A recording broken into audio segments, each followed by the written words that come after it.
छात्रों, आज हम यशवंत साहित्य के भेद के अंतर्गत इकाई तीसरी दृश्य काव्य नाटक की परिभाषा और तत्व, इस पॉइंट को आज हम समझने की कोशिश करेंगे।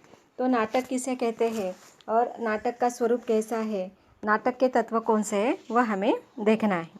तो इसे समझने के लिए पहले हम देखें, काव्य के दो भेद हमने देखे थे। उसे श्रव्य काव्य और दृश्य काव्य कहा गया था। दृश्य काव्य में नाटक सर्वाधिक प्राचीन, प्रसिद्ध और लोकप्रिय विधा मानी जाती है। यानी दृश्य काव्य जो हम देखते हैं उसके अंतर्गत नाटक यह विधा आती है।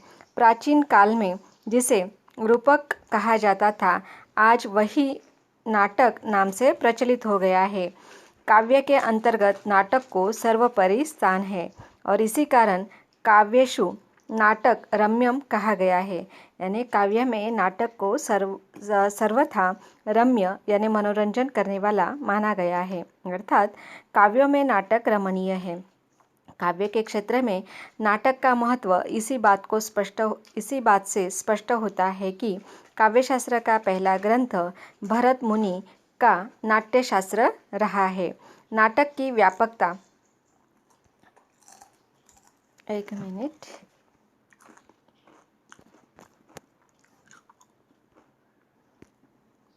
नाटक की व्यापकता और महत्व जानकर भरत मुनि ने कहा है कि ऐसा कोई कर्म, योग या शास्त्र, कला, शिल्प नहीं है जो नाटक में प्राप्त न होता हो। भारतीय काव्यशास्त्र में नाटक को काव्य का एक अंग दृश्य काव्य माना गया है। तथापि पाश्चात्य काव्यशास्त्र में यह स्थिति नहीं होती। पाश्चात्य साहित्य में नाटक को ड्रामा कहा जाता है। किसी भी स्थिति में विशेष का अनुकरण नाट्य या अभिनय करता है। दृश्य काव्य के भीतर कथा वस्तु, चरित्र और दृश्यों का संगठन होता है जिसे रंगमंच पर दिखाया या प्रस्तुत किया जाता है, वही नाटक होता है।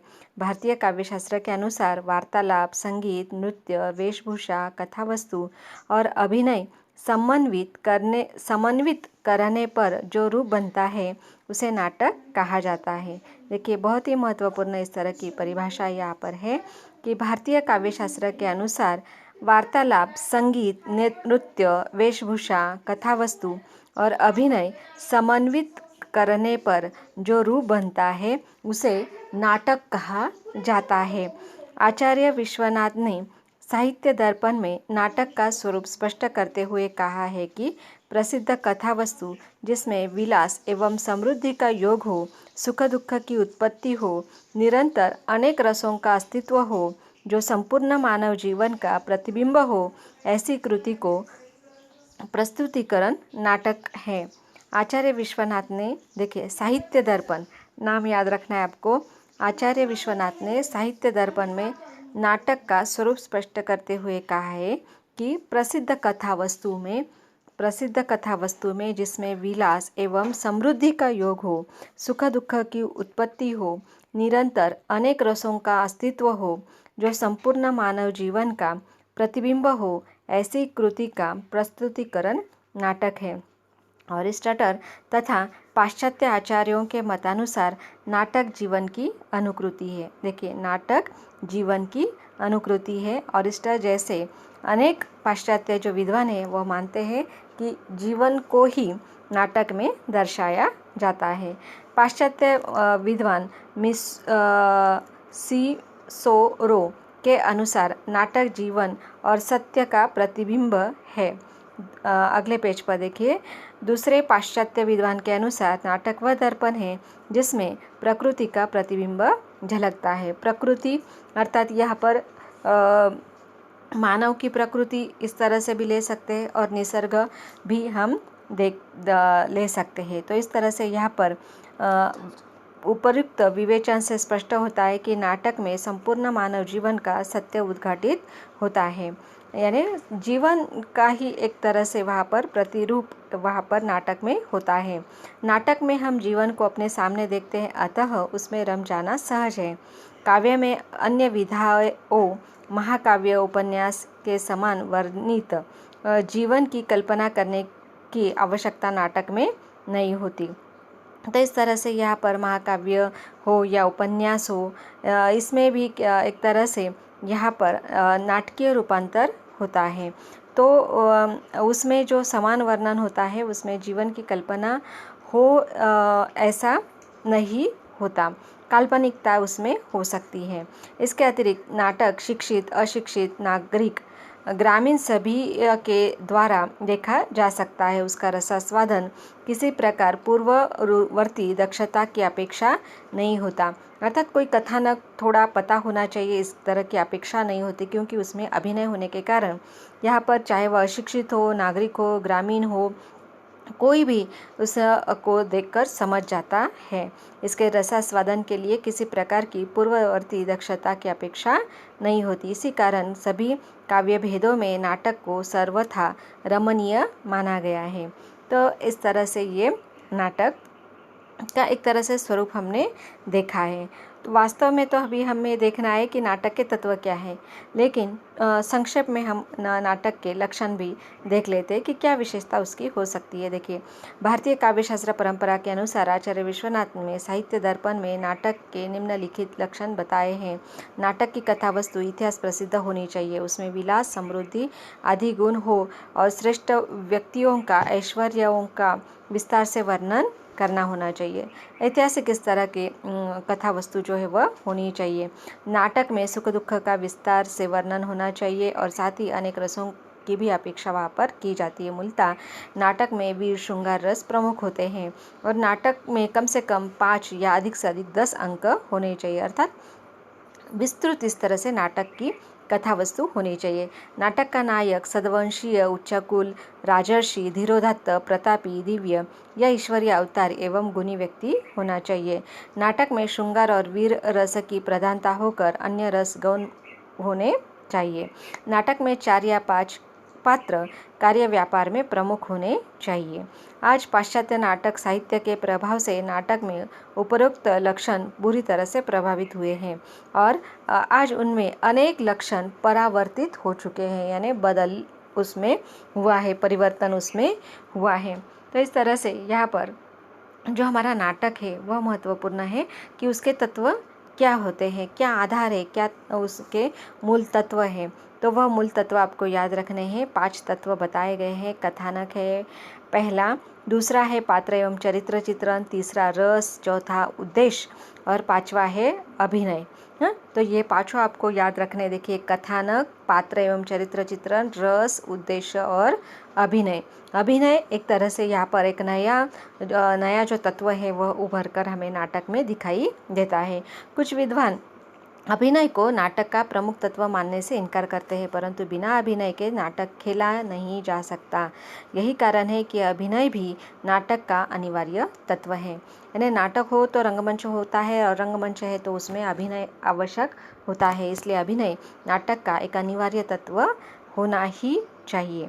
पाश्चात्य नाट्यशास्त्र के अनुसार नाटक के 7 तत्व माने गए हैं। तो हो सकता है कि हमारे भारतीय मतानुसार और पाश्चात्य मतानुसार इस तरह का MCQs पूछा जा सकता है, इसलिए भारतीय मतानुसार आपको 5 याद रखने हैं और पाश्चात्य मतानुसार आपको 7 तत्व जो है वो उसके याद रखने हैं। कथा वस्तु जिसे प्लॉट कहा जाता है, चरित्र जिसे कैरेक्टर कहा जाता है, संवाद तीसरा जिसे डायलॉग कहेंगे, वातावरण या देश काल, एटमॉस्फियर और इन्वायरमेंट इस तरह का चौथा है, उद्देश्य यानी पर्पज़ क्या है, और भाषा शैली, लैंग्वेज एंड स्टाइल किस तरह से होनी चाहिए, और अभिनय यानी स्टेज एक्टिंग जो है वह महत्वपूर्ण बताई गई है।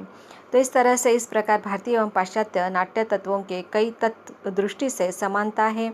पाश्चात्य नाट्यशास्त्रियों ने केवल रस को तत्व के रूप में जानने का प्रयास किया है। भारतीय एवं पाश्चात्य नाट्य तत्वों का विवेचन हम निम्नानुसार कर सकते हैं।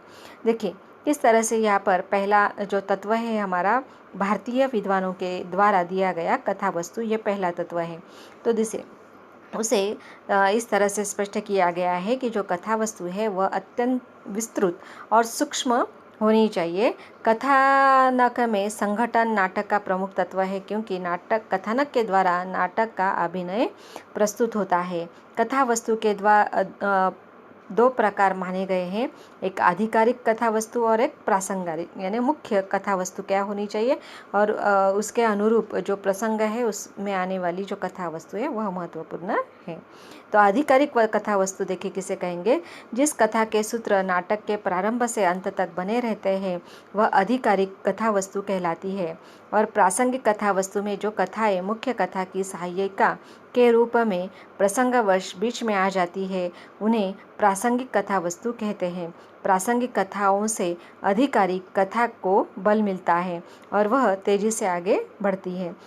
यानी दोनों का महत्व है। देखिए आधिकारिक कथा वस्तु जो है वह मुख्य होने के कारण यहाँ पर वह मुख्य कथा से लेकर नाटक के आरंभ से लेकर अंत तक बनी रहती है, इसलिए उसे आधिकारिक कथा वस्तु कहा जाता है।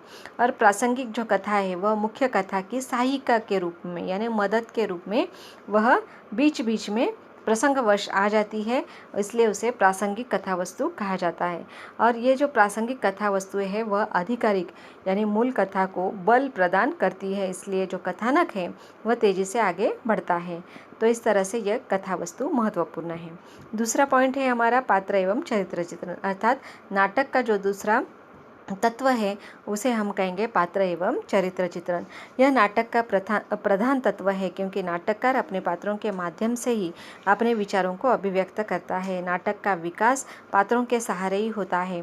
सामान्यतः नाटक में नायक, प्रतिनायक, नायिका तथा अन्य स्त्री पुरुष पात्र के रूप में प्रयुक्त होते हैं। नाटक का प्रधान पात्र नायक होता है।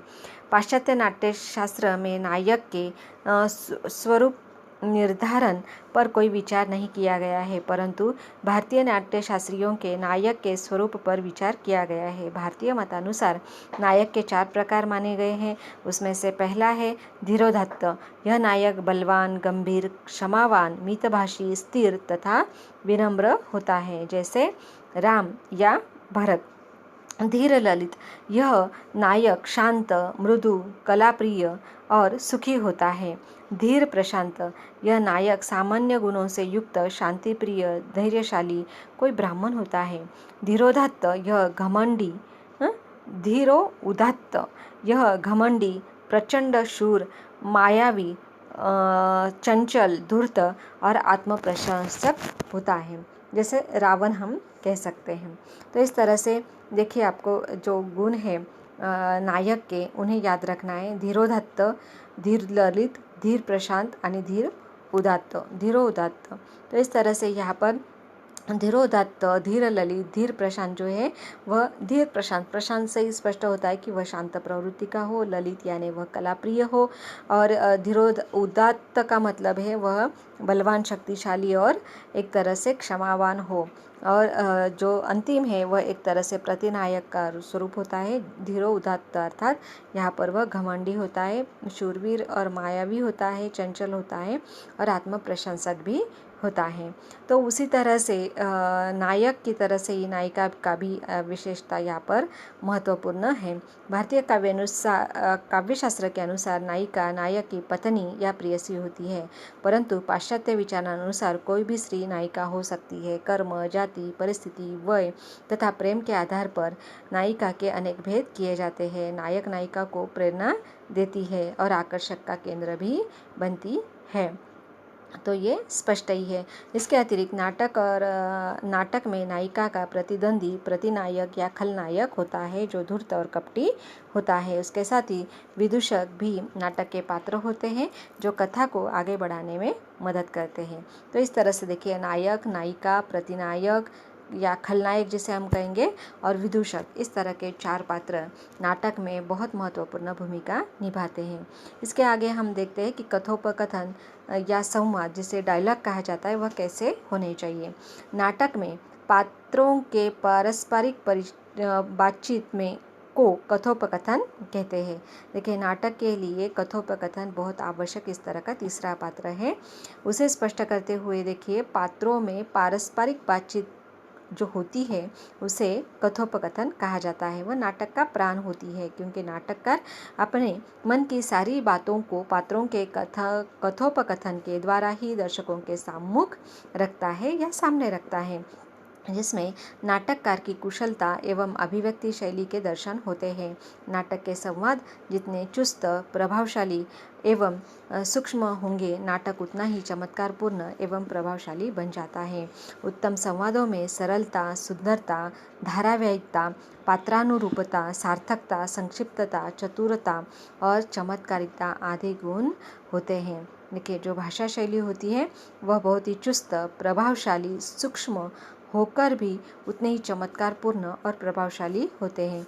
नाटकों के जो संवाद होते हैं वे उत्तम से उत्तम होते हैं, सरल होते हैं, सुंदर होते हैं, धारावाहिक यानी एक के बाद एक आने वाले, पात्रानुरूप यानी चाहे वह गरीब पात्र हो, अमीर पात्र हो, राजा हो, भिखारी हो, तो वह शब्द उसमें आ जाते हैं। इस तरह से पात्रानुरूप, सार्थक, योग्य होते हैं, संक्षिप्तता यानी जिसे कहते हैं शॉर्ट बट स्वीट, यानी उसका जो प्रभाव है वह काफ़ी अच्छा वहाँ पर नाटक में हमें दिखाई देता है।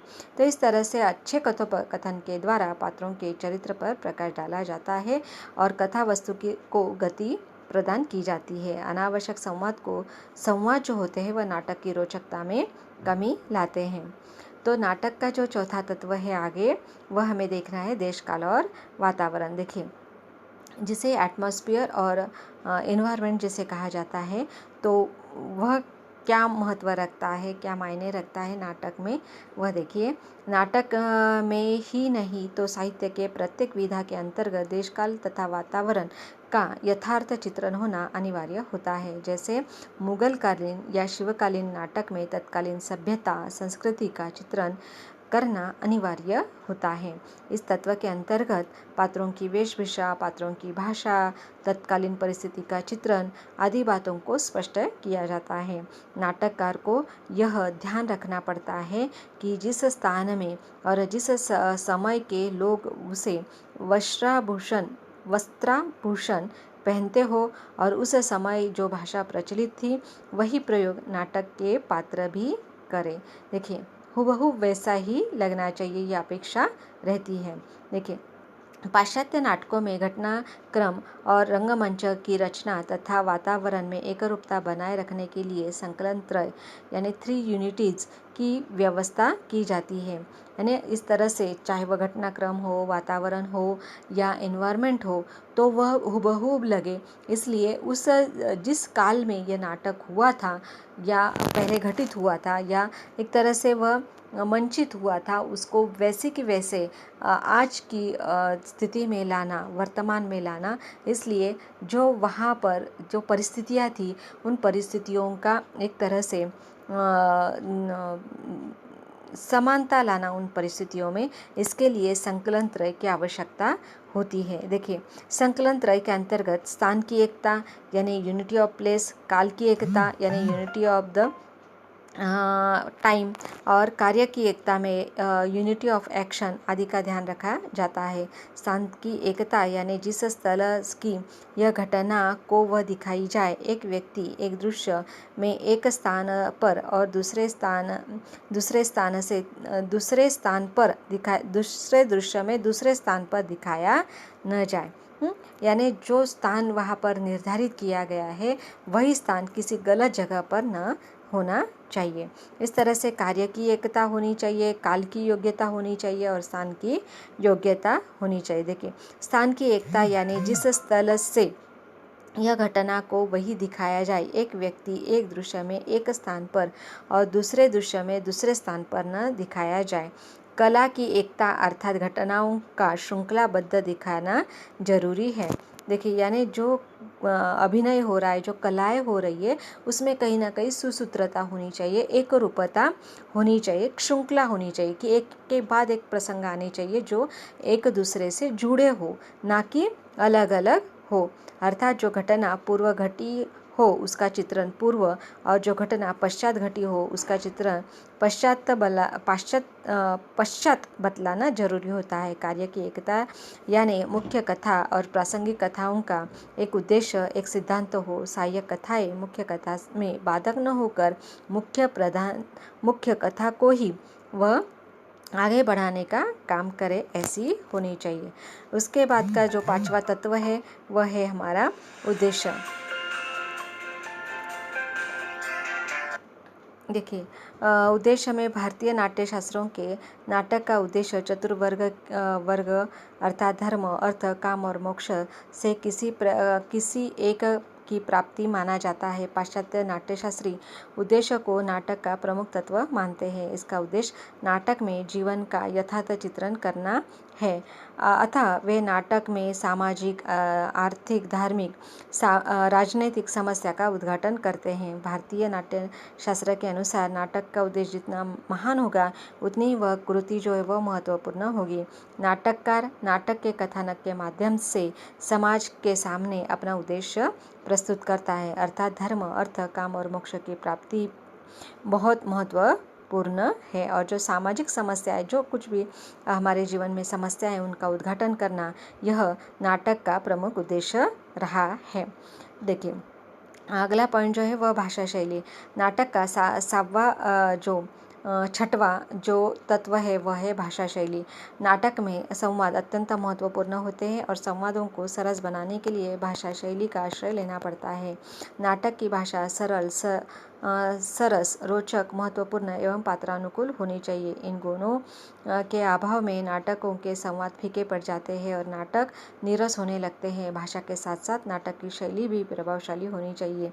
शैली में नाटकीयता का गुण होना आवश्यक है। गीत और नृत्य की सहायता से नाटक की शैली को विशेष प्रभावशाली माना जाता है। आज आधुनिक नाटकों में प्राचीन नाट्य शैलियों की पूर्णतः पालन नहीं किया जाता। और फिर अंतिम हम देखेंगे, शायद मेरे ख्याल से अभिनय यह दिया गया है। अगला जो तत्व है वह गद्य की विधाओं में अभिनय एक तत्व ऐसा है जो नाटकों में पाया जाता है। अभिनय वह तत्व है जिसके कारण नाटक को दृश्य काव्य कहा जाता है। जो नाटक अभिनय नहीं होता, निम्न स्तर काव्य माने जाते हैं। तो अभिनय के 4 प्रकार भरत मुनि ने माने हैं, वह अंगिक, वाचिक, आहार्य और सात्विक।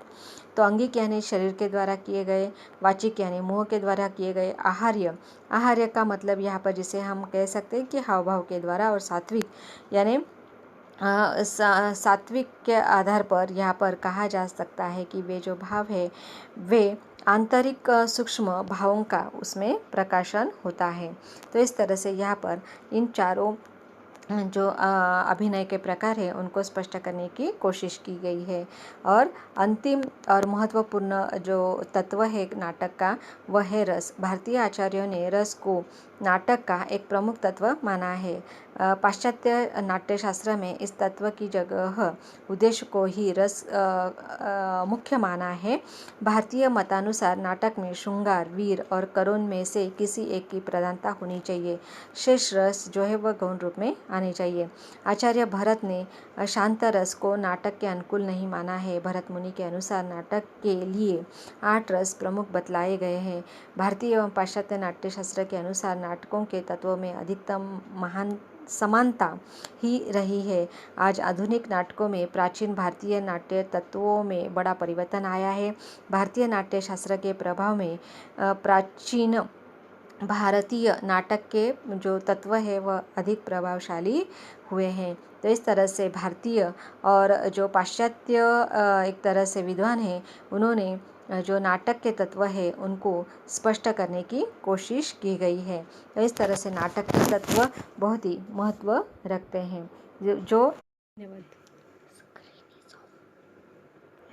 धन्यवाद।